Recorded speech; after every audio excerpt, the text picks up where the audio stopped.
कैसे हैं सब बच्चे लोग? 11वीं क्लास के बच्चे सब बढ़िया, फर्स्ट क्लास। चलो पढ़ाई लिखाई चल रही है? करो यार, पढ़ाई लिखाई कर लो, 11th क्लास है, वेस्ट मत करो इसको। ठीक है 10वीं में बहुत मेहनत करके अच्छे अच्छे अंक लाए हैं आप लोग, लेकिन फिर भी मेहनत करो यार। हाँ, ज़्यादा नहीं पढ़ना बट पढ़ते रहो, कंसिस्टेंसी बनाए रखो, अच्छा रहेगा। तो इसी कड़ी में आज जो है हम तुम लोगों को माइक्रो इकोनॉमिक्स पढ़ाएंगे, और माइक्रो इकोनॉमिक्स में आज हम शुरू करेंगे चैप्टर नंबर 2 यानी कंज्यूमर्स इक्विलिब्रियम। ठीक है,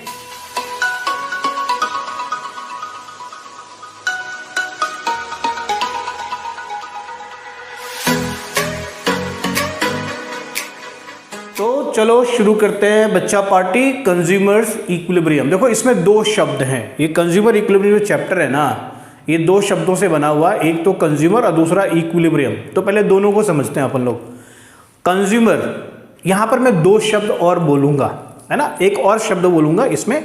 एक होता है कस्टमर, दूसरा होता है कंज्यूमर। जैसे मान लो तुम्हारे पिताजी गए और मिठाई खरीद के लाए, तुम्हारे नंबर अच्छे आए हैं, तुम्हारे स्कोर अच्छे आए हैं, तो पिताजी बड़े खुश हुए, खुश होकर के गए दुकान पे, मिठाई की दुकान पर, वहाँ से उन्होंने 1 किलो रसगुल्ला खरीदा। रसगुल्ला नहीं पसंद, चलो यार काजू बर्फ़ी कर लेते हैं। तो वो काजू बर्फ़ी, चमचम, ये सब खरीद करके पिताजी लेके आए, रसमलाई, रसभरी, ये सब मिठाइयाँ लेकर के आए, घर लेके आ गए। अब घर जब लेके आ गए वो, तो उससे पहले दुकान में थे। दुकान में क्या थे वो? क्या थे? कस्टमर। क्या थे वो? कस्टमर। लेके आए, घर में रख दिया, बच्चों ने मिलके भोग लगाया, बच्चों ने मिलके भोग लगाया। पिताजी ने नहीं खाया क्योंकि उनको थोड़ा सा डायबिटीज़ का प्रॉब्लम रहता है। भगवान न करे किसी के पिताजी को कुछ हो, मान लेते हैं किसी के भी पिताजी हैं, चलो यार हो जाता है, इस उम्र में आके थोड़ा बहुत प्लस माइनस रहता है। तो उन्होंने हाथ तक नहीं लगाया। खाया किनने? किन लोगों ने? बच्चा पार्टी ने दबा के खाया। अब सोचो कि यहाँ पर दो परिस्थितियां बन रही। एक तो तुम्हारे पिताजी कस्टमर है और तुम लोग कंज्यूमर हो। तुम सारे जो हो ना मिठाई खाने वाले, वो तुम सारे कंज्यूमर हो।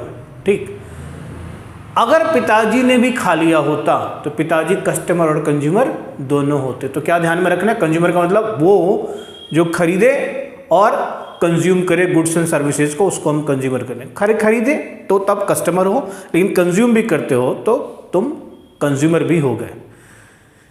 ठीक है, तो कस्टमर और कंज्यूमर को अलग अलग रख देना।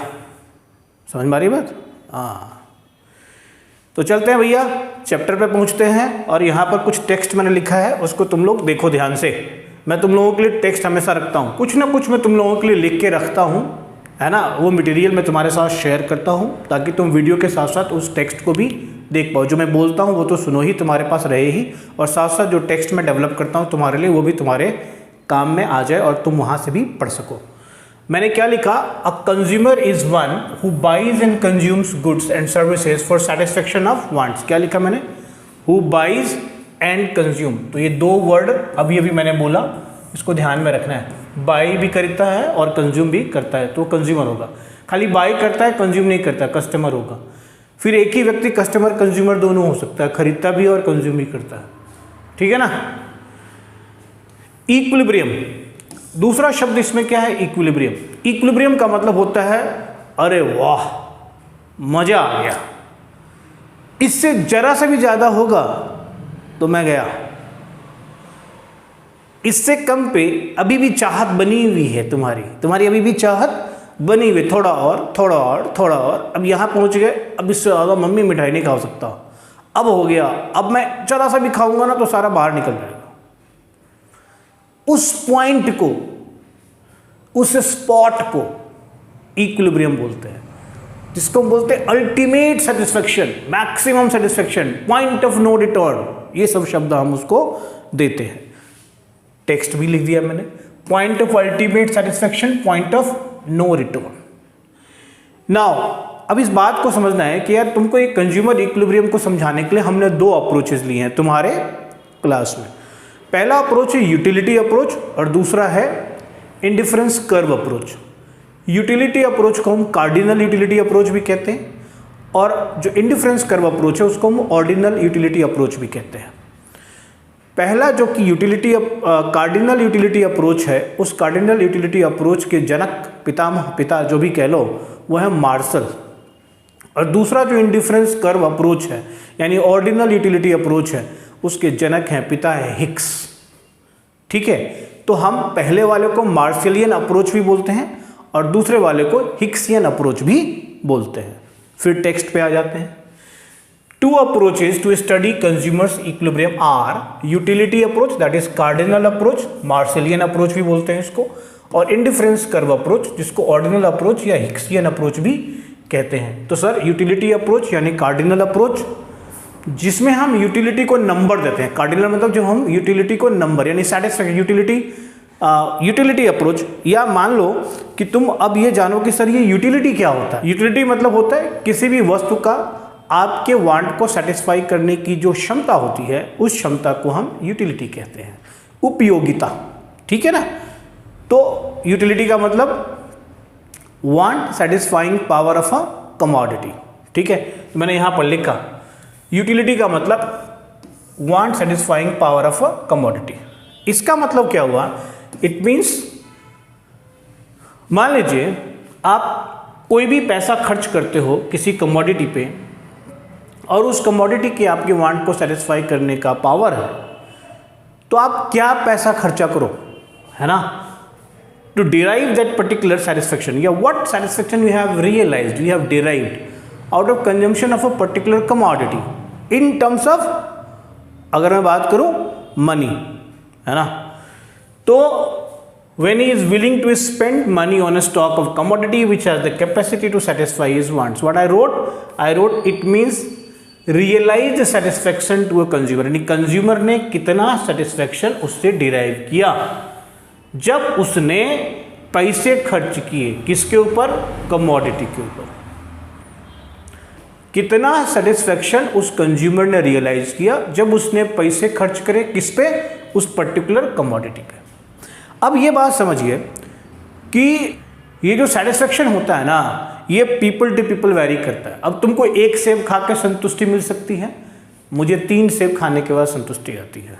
ठीक है, तुम 1 रोटी खा के खुश हो जाते हो, मैं 5 खाता हूँ, मेरे को 5। तो ये डिफरेंट पर्सन में क्या होता है, डिफर करता रहता है, अलग अलग होता है, सबके संतुष्टि का स्तर अलग अलग होता है। जैसे मैंने कहा 1 चपाती खा के तुम प्रसन्न हो जाते हो, खुश हो जाते हो, पेट भर गया जी। मैं 5 खाता हूँ तब भी कहता हूँ यार 1 दे देती तो ठीक था, क्योंकि 1 और एक्स्ट्रा मिल जाता तो हाँ यार अल्टीमेट सेटिस्फेक्शन मिल जाता। तो हमारी चाहते जो हैं, हमारा सेटिस्फेक्शन का लेवल क्या होता है, अलग अलग होता है। इसलिए मैंने कहा कि it differs from person to person, place to place and time to time. तो टाइम टू टाइम भी आपका चेंज होता है, प्लेस टू प्लेस भी चेंज होता है, और पर्सन टू पर्सन भी ये सेटिस्फेक्शन का लेवल क्या है, वेरी करता है। ठीक है दोस्तों, अब एक एग्जाम्पल हमने यहाँ पर कोशिश की आपको दूँ, यहाँ लिखा मैंने, वैसे बाकी मैं वैसे आपको बताऊँ कि मान लो आप स्कूल से आ रहे हो यार, बड़े प्यासे हो, प्यास लगी है या भूख लगी है, आते ही घर में घुसते ही मम्मी खाना दे दो। अच्छा, मम्मी ने खाना दिया, पहली रोटी खाई, पता नहीं चला कुछ, दूसरी खाई, अब जा कर के थोड़ी जान में जाना है, तीसरी खाई, सब्जी तो बहुत अच्छी बनी है मम्मी, अभी तक सब्जी का टेस्ट नहीं आ रहा था आपको, अभी तो बस चल रहा था, सब्जी बहुत टेस्टी बनाया मम्मी, 1 रोटी और दे दो प्लीज़। अच्छा, 1 रोटी मम्मी ने और दे दिया, बस अब नहीं, माने 4 के बाद आपने कहा नहीं, 5वां देंगी तो आपको प्रॉब्लम हो जाएगी। तो क्या हुआ कि पहले से आपको कुछ पता ही नहीं चला, दूसरे से हाँ कुछ पता चला, तीसरे में जाकर के लगा टेस्टी बहुत है सब्जी, चौथे में बस हो गया, अब नहीं। तो काइंड ऑफ थिंग, मैंने यहाँ पर एक एग्जांपल दे दिया थर्स्टी पर्सन वाला। मैंने कहा कि एक व्यक्ति जो है, a thirsty person derives satisfaction from drinking a glass of water, so a glass of water has got utility for the thirsty person। ठीक है, भूखे व्यक्ति के लिए रोटी में यूटिलिटी है, प्यासे व्यक्ति के लिए पानी में यूटिलिटी है, जिस व्यक्ति की जो आवश्यकता है उसका उसी में यूटिलिटी है। तो टाइम, प्लेस, है ना, और पर्सन टू पर्सन वेरी करता है, किसको किस चीज़ की आवश्यकता है वो मिल जाए, वही उसके लिए यूटिलिटी है, वही उसके लिए वांट सेटिस्फाइंग पावर, उसी कमोडिटी की उसके लिए वांट सेटिस्फाइंग पावर। तो ये डिफर करता है। So differs from person to person, it is subjective and cannot be measured quantitatively. तो यहाँ पर हमने ये बात एक्सप्लेन कर दिया या स्पष्ट कर दिया कि यूटिलिटी एक ऐसी चीज़ है जो सब्जेक्टिव होता है, पर्सन टू पर्सन वेरी करता है, तो इसको मेजर करना बड़ा डिफिकल्ट है। It is not possible, you know, और it is impractical actually to measure it. ये थोड़ा मुश्किल काम है। बट कन्वीनियंस के लिए, yet for the sake of convenience, यानी सुविधा के लिए, आपको समझाने के लिए हमने कहा कि भाई चलो इसको हम मेजर कर लेते हैं। और मेजर करने के लिए हमने इसका एक यूनिट दे दिया। अब भाई किसी भी चीज़ को मेजर करने के लिए हमने क्या किया, यूनिट दिए हुए, तो हमने यूनिट दे दी और उस यूनिट का नाम रख दिया क्या, यूटिल्स। ठीक है, for the sake of convenience it is measured in utils. और ये किसने दिया, और ये किसने दिया भाई साहब, मार्शल ने दिया, एल्फ्रेड मार्शल ने दिया। ठीक है, Marshall suggested that the measurement of utility should also be done in monetary terms by converting util into money by using the following formula। उसने ये भी कहा कि देखो व्यक्ति किसी भी चीज़ को, किसी कमोडिटी को या किसी सर्विस को, सुविधा को खरीदने के लिए पैसे खर्च करता है। अब इतने पैसे खर्च करके वो किस हिसाब से अपनी किस हिसाब से सेटिस्फेक्शन वो डिराइव करता है। जैसे मान लो आपको ना कैडबरी का चॉकलेट हम देते हैं 10 रुपये वाला, 10 रुपये वाला खा के 10 रुपये वाली फीलिंग आती है क्या? देखो मनुष्य ना इन चीज़ों की मेजरमेंट सब्जेक्टिवली कर ही लेता है। आप सब्जेक्टिवली कर ही लेते हो, तभी आप क्या सोचते हो, यार वर्द नहीं है, इतने पैसे तो इसमें लग रहे हैं लेकिन वर्द नहीं है। कहते हो ना कि वर्द नहीं है, यानी इतने पैसे की चीज़ ये नहीं है। कैसे सोच लेते हो, कैसे सोच लेते हो? तो ऐसे ही सोच के साथ मार्शल ने कहा कि देखो यार सिर्फ काम नहीं चलेगा, हम क्या करते हैं, मॉनेटरी टर्म में सेटिस्फेक्शन को मेजर करते हैं। तो इसने कहा कि चलो यार उसके लिए एक फॉर्मूला हम देते हैं। तो फॉर्मूला दिया तुमने, utility in money, utility in util divided by utility of a rupee. 1 रुपये की क्या यूटिलिटी है, उससे तुम यूटिलिटी जो है, जो इन टर्म्स ऑफ यूटिल्स जो है उसको डिवाइड कर दो, तो मॉनेटरी टर्म में आपको यूटिलिटी मिल जाएगा। समझ में आ रही है बात, यूटिलिटी मिल जाएगा।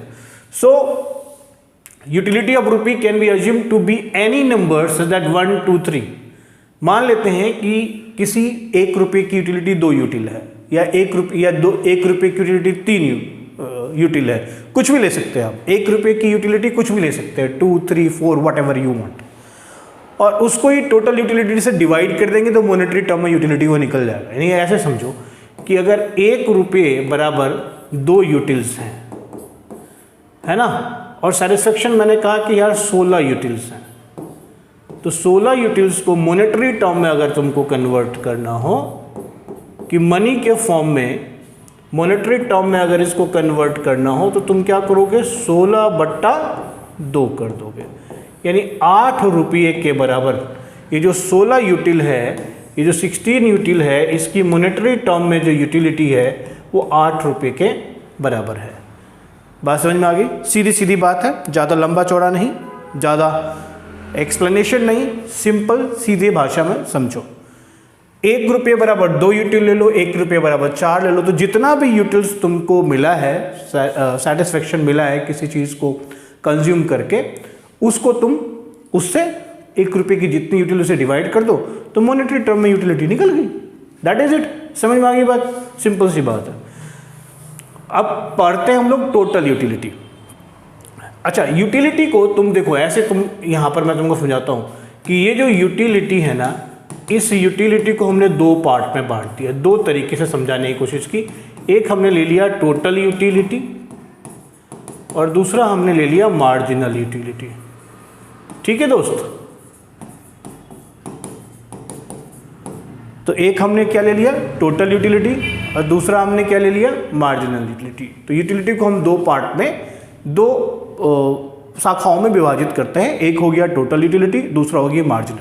अब टोटल का मतलब होता है कि जैसे 1 रोटी खाया तो कितने की सेटिस्फेक्शन मिली, 2 खाया तो टोटल कितना मिला, 3 खाया तो टोटल कितना आया, 1 2 3, तीसरे के बाद कितना टोटल, दूसरे के बाद कितना, पहले के बाद कितना, चौथे के बाद कितना, 5वें के बाद कितना, तो वो टोटल यूटिलिटी हो गई, है ना। Total amount of satisfaction that you have derived and which was in terms of utils, it is what called total utility. ठीक है ना। इसी तरीके से मार्जिनल क्या बोलते हैं, मार्जिनल बोलते हैं एडिशनल यूनिट को कंज्यूम करने से जो भी एडिशनल यूटिलिटी तुमको मिलती है उसको मार्जिनल बोलते हैं। ठीक है, यानी पहला था मान लो 20 यूटिल है, पहला किया मान लो 20 है, दूसरा किया मान लो 18 है, या दूसरा किया तो मान लो तुम्हारा 30 है। पहला किया 20 है, दूसरा किया 30 है, यानी 2 के बाद टोटल यूटिलिटी 30 हो गई। पहले के बाद टोटल यूटिलिटी 20, दूसरे के बाद टोटल यूटिलिटी 30, तीसरे के बाद टोटल यूटिलिटी 36, ऐसे है। अब मैं तुमसे पूछता हूं कि इसमें मार्जिनल यूटिलिटी कितनी है, तो पहले में 20 जितना था उतना ही, उसके बाद एक एक्स्ट्रा लिया तो कितना यूटिलिटी बढ़ा, 10 का बढ़ा ना, तो अगले पहले पे अगले एक पे, यानी जो दूसरा है, दूसरा भी तो कोई एक था ना, तो सेकंड नंबर जो है उस पर कितना आया यूटिलिटी, टोटल में तो 30 है तो घटा दोगे, 30 में से 20 कर दोगे, तो यानी सेकंड जब खाया तो उस सेकंड से कितनी सेटिस्फेक्शन तुमको डिराइव हुई, तो 10 यूटिल के बराबर हुई। That is what called marginal utility. ठीक है, तो इसको थोड़ा सा मैथमेटिकली और अलजेब्रिकली देखने की कोशिश करते हैं, हम यहाँ पर तुमको दिखाते हैं।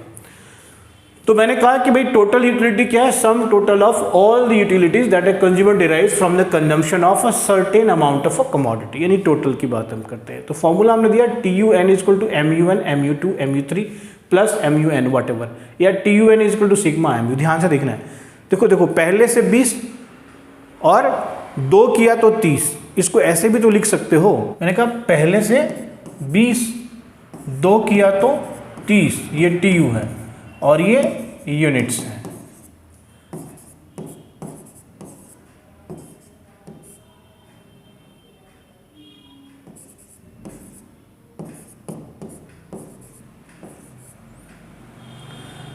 अब यहां पर MU को देखो, अगर मैं MU लिखता हूं 20, फिर हो जाता है 10, फिर हो जाता है 6, फिर हो जाता है 0, फिर हो जाता है -4, ऐसे हो जाता है। तो अब अगर मैंने कहा कि MU1 plus MU2 plus MU3, अगर मैं ये बोलूं कि थर्ड पे, यानी कि थर्ड यूनिट पे TU क्या है, तो तुम ऐसे वैसे देख रहे हो 36 है, लेकिन मैं यहां से जोड़ के दिखाता हूं, 6 प्लस 10 प्लस 20 बराबर 36। तो देख रहे हो कि क्या है ये,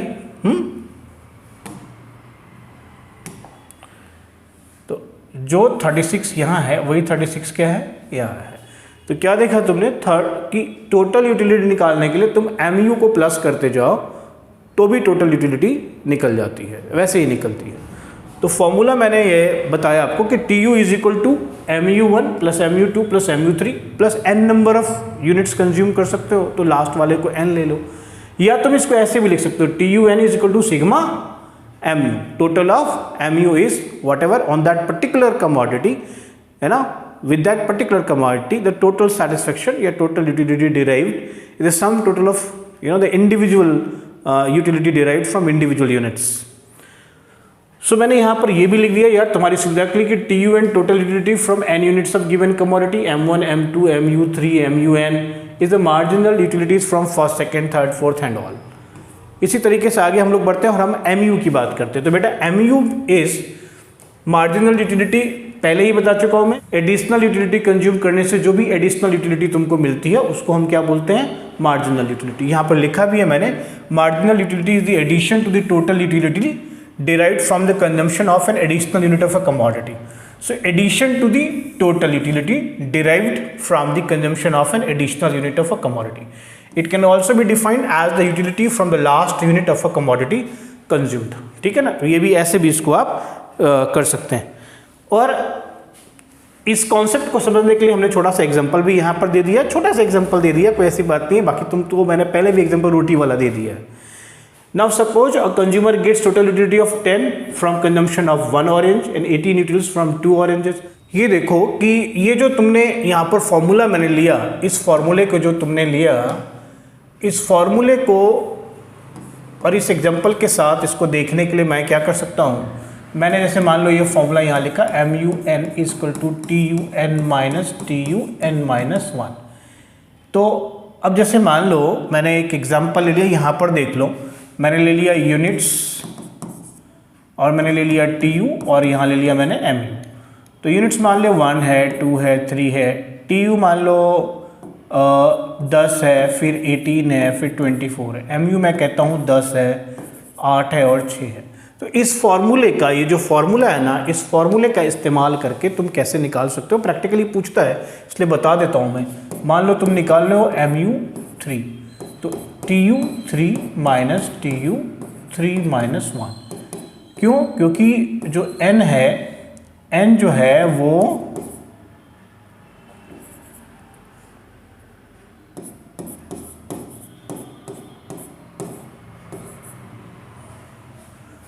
MUN is equal to TUN minus TUN minus 1। ये फॉर्मूला जो भी मैंने यहाँ पर लिखा वही फॉर्मूला मैंने यहाँ पर लिखा, सेम फॉर्मूला। अगर थर्ड यूनिट की आपको MU निकालनी हो, तीसरे यूनिट की मार्जिनल यूटिलिटी निकालनी हो, तो n की जगह हर जगह क्या करोगे, 3 डाल दोगे।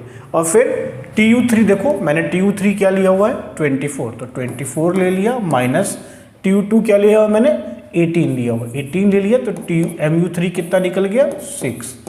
अब तुम देखो कि यहाँ पर जो मैंने MU3 6 लिखा है, यहाँ पर भी तो MU3 क्या है, 6 है ना।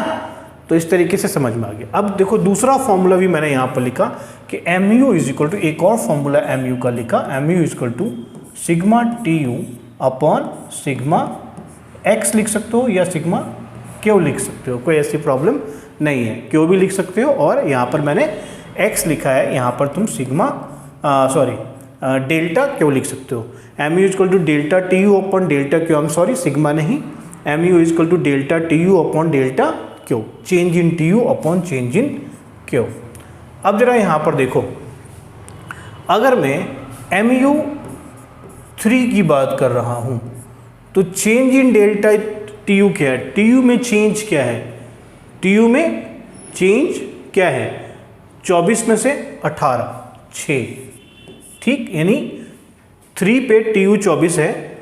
अब अगर मान लो MU3 के ऊपर डेल्टा TU निकालना चाहते हो, डेल्टा TU निकालना चाहते हो कहाँ पे, थर्ड यूनिट पे, एट थर्ड यूनिट, तो तुम्हारा क्या होगा, TU3 माइनस TU2, और TU3 कितनी है, 24, और TU2 कितनी है, 18, ठीक है, 18, दैट इज इक्वल टू 6। तो 6 और डेल्टा 1 क्या है, 3 माइनस, और डेल्टा क्यू क्या है, अगर तुम डेल्टा क्यू निकालना चाहो तो it is Q3 minus Q2। Q3 कितना है, 3, Q2 कितना है, 2, 3 माइनस 2 इज इक्वल टू 1, तो क्या हो गया ये 1, और तो ये क्या हो गया 6 यूटिल्स, 6 यूटिल्स। दोबारा से मैं बोलता हूँ, ध्यान से देखो, अगर हम formula MUN is to TUN minus TUN minus 1 लगाए, तो मैंने कहा कि भाई चलो यूनिट्स 1 2 3 ले लेते हैं, TU 10 18 24 ले लेते हैं, और हम जो है हर एक एक्स्ट्रा जो यूनिट है उस यूनिट का जो उससे जो यूटिलिटी डिराइव होती है हम उसको मार्जिनल यूटिलिटी बोलते हैं। तो पहले से 10, दूसरे से 18, दूसरे से कितना 8, तीसरे से कितना 6।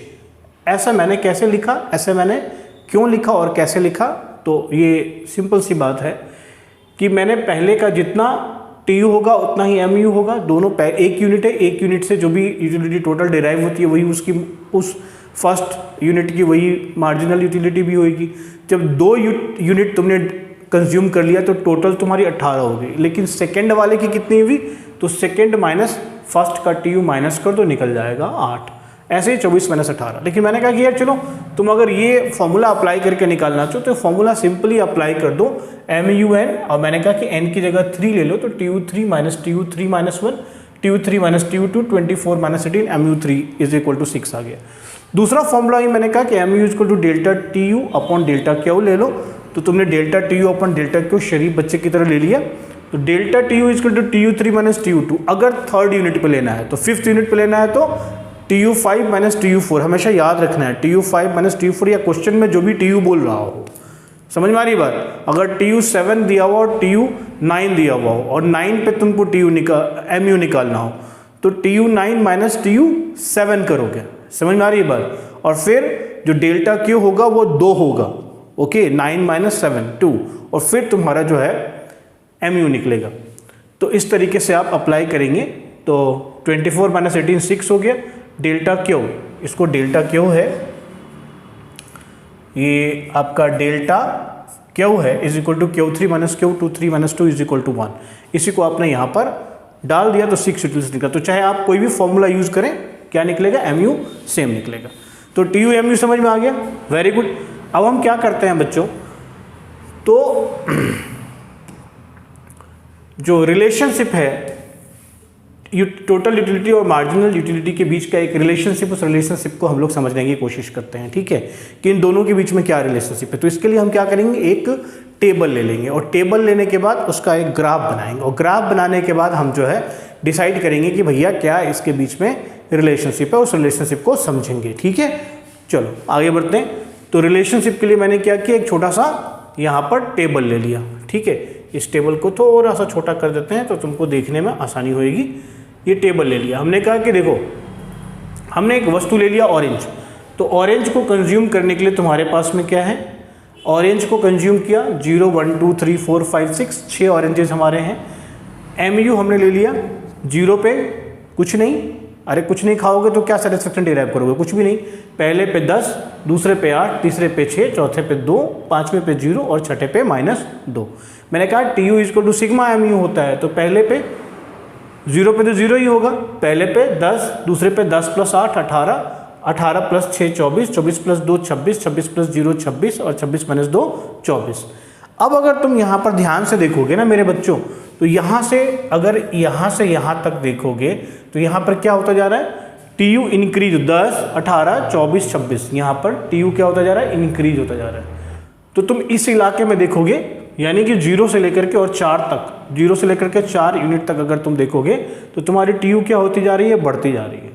लेकिन जब 5वें पे आओगे तो वहाँ पर TU चौथे और 5वें पर बराबर है और 5वें के बाद ये घट गया है। तो यहाँ पर क्या कहोगे, जहाँ पर दोनों बराबर हो जाए, मतलब अगर मान लो ऐसे चले और ये ऐसे ऐसे हो जाए, यानी ये जो पोर्शन है ये इस तरीके से रहे, चौथा ये था और 5वां ये था, दोनों सेम लेवल पे है, और इसके बाद ये क्या हो गया, घट गया। देख रहे हो यहाँ पे घट गया, TU फॉल्स, यहाँ पर क्या हो गया, TU 26 से 24 हो गया। तो 26 था, यहाँ 26, यहाँ 26 और यहाँ से ये 24 हो गया, ठीक है, तो गिर गया। MU की बात करें, MU देख रहे हो आप कि MU लगातार जैसे जैसे आप कंजम्पशन करते जाते हो ना, MU घटती जाती है। अच्छा, इसका वजह ये है, इसके लिए एक लॉ मैं तुम लोगों को पढ़ाऊंगा, law of diminishing marginal utility. वो मैं तुमको बताऊंगा कि जैसे ही तुम एक्स्ट्रा खाते हो ना, तो तुम्हारी जो उसको खाने की से जो संतुष्टि मिलती है ना, वो कम होती चली जाती है, ठीक है ना। पहले तुम बहुत भूखे होते हो तो तुमको बहुत इच्छा होती है खाने की, जैसे ही एक निवाला या एक रोटी मुंह के अंदर गया, बस धीरे धीरे क्या होती है, शांति मिलने लगती है। तो अब उतना उतावलापन नहीं होता है, तो जो सेटिस्फेक्शन लेवल है वो धीरे धीरे डाउन होती जाती है। समझ में आई। तो इसके लिए हमने एक नया लॉ, एक लॉ है जो तुमको पढ़ना है, law of diminishing marginal utility. वो मैं तुमको अगले लेक्चर में पढ़ाऊंगा। आज मैं तुमको रिलेशनशिप करके ही यहीं पे छोड़ दूंगा, आज इससे ज़्यादा नहीं पढ़ाऊंगा। इसको हमने डायग्रामेटिकली लिया, एक डायग्राम यहाँ पर बना दिया बच्चों। What is happening in this diagram, diagram में जैसे जैसे हम लोग ये बढ़ता जा रहा है, बढ़ता जा रहा है, यहाँ पर आकर के ये मैक्सिमम हो गया, हियर इट इज मैक्सिमम, यहाँ पर मैक्सिमम TU है, मैक्सिमम TU यहाँ पर है, और यहाँ पे जो है MU इज 0। तो जहाँ पर MU 0 होती है ना बच्चों, उस पॉइंट को हम क्या बोलते हैं, पॉइंट ऑफ सैटिटी बोलते हैं। इस पॉइंट को ही बोल सकते हो तुम, इस पॉइंट को पॉइंट ऑफ सैटिटी बोल सकते हो या मैक्सिमम TU बोल सकते हो। ये पॉइंट भी पॉइंट ऑफ सैटिटी हो सकता है, यहाँ पर अल्टीमेट सेटिस्फेक्शन मिलता है। अब इसके बाद क्या हो जाएगा, तो आपको यूटिलिटी घट जाएगी, यानी उल्टा हो जाएगा अब आपका यहाँ। तो हमने कहा चलो यार रिलेशनशिप के बारे में बात करते हैं। तो हमने 3 रिलेशनशिप यहाँ से निकाले, 3 relationship we have drawn from those schedule and जो डायग्राम है उससे। पहले MU is the rate of change of TU। It means that total utility increases as long as marginal utility is positive. तो पहला point ये याद रखना है कि टोटल यूटिलिटी तब तक इंक्रीज करती है जब तक कि मार्जिनल यूटिलिटी पॉजिटिव है। सही बात है, जब तक मार्जिनल यूटिलिटी पॉजिटिव है तब तक TU इंक्रीज करती है, यानी यहाँ तक इंक्रीज करती है, क्योंकि टोटल यूटिलिटी, मार्जिनल यूटिलिटी यहाँ पर पॉजिटिव है, यानी ऊपर जा रही है। जब मार्जिनल यूटिलिटी 0 होती है तो TU मैक्सिमम होता है। Total utility is maximum when marginal utility is 0। ठीक, एट पॉइंट B पे आप देखें, मार्जिनल यूटिलिटी 0 है और टोटल यूटिलिटी जो कोरस्पॉन्डिंग पॉइंट टी यू का है ना, जो कोरस्पॉन्डिंग पॉइंट टी यू का सी है वहाँ पर जाकर के क्या हो रहा है, मैक्सिमम हो रहा है। इसी तरीके से T U start declining, T U क्या हो रहा है, टी यू क्या हो रहा है, घट रहा है, start declining when M U becomes negative, और यहाँ के बाद एम यू क्या हो रहा है, नेगेटिव हो रहा है। नेगेटिव का मतलब होता है लेस देन 0। तो 3 रिलेशनशिप निकल के आए, T U keeps on rising, T U keeps on rising until mu is positive. When mu is 0, tu is maximum, and when mu is negative, tu falls. तो जब तुमको रिलेशनशिप पूछेगा relation between mu and tu, तो तुमको start mu से करना है और tu की तरफ बढ़ना है। अगर क्वेश्चन में पूछे relation between mu and tu, तो आप mu को बेस बना करके tu को एक्सप्लेन करेंगे। जैसे when mu is positive, tu increases, ठीक है ना। अच्छा बोलेगा when mu is 0, tu is at its maximum। फिर बोलेगा when mu is negative, tu falls, ऐसे। लेकिन अगर यही प्रश्न तुमको relation between tu and mu बोले तो तुमको tu को बेस लेकर के mu के बारे में बात करना है। कैसे करना है, as long as tu increases, mu is positive, when tu is maximum, mu is 0, and when tu falls, mu becomes negative। तो ये बात याद रखना है, ठीक है, कि इस तरीके से प्रश्न को लिखना है। और जब भी प्रश्न 3 नंबर में आए ना, तो तुमको डायग्राम भी बनाना है और शेड्यूल भी बनाना है और ये रिलेशनशिप भी लिखना है, ठीक है बच्चों। तो आज बस इतना ही। आज की कक्षा में आपने यूटिलिटी सीखा, आज की कक्षा में आपने कंज्यूमर सीखा, कंज्यूमर इक्विलिब्रियम सीखा, टीयू के बारे में सीखा, यूटिलिटी के बारे में सीखा, utility in terms of money के बारे में सीखा, और आपने मार्जिनल यूटिलिटी सीखी, टोटल यूटिलिटी सीखी, इसके फॉर्मूले को सीखा। फॉर्मूले के बेसिस पर आपको अगर प्रैक्टिकल आ जाएंगे, 3-3 नंबर के प्रैक्टिकल भी हो सकते हैं, तो वो भी आप अब कर लोगे इस फॉर्मूले का यूज़ करके।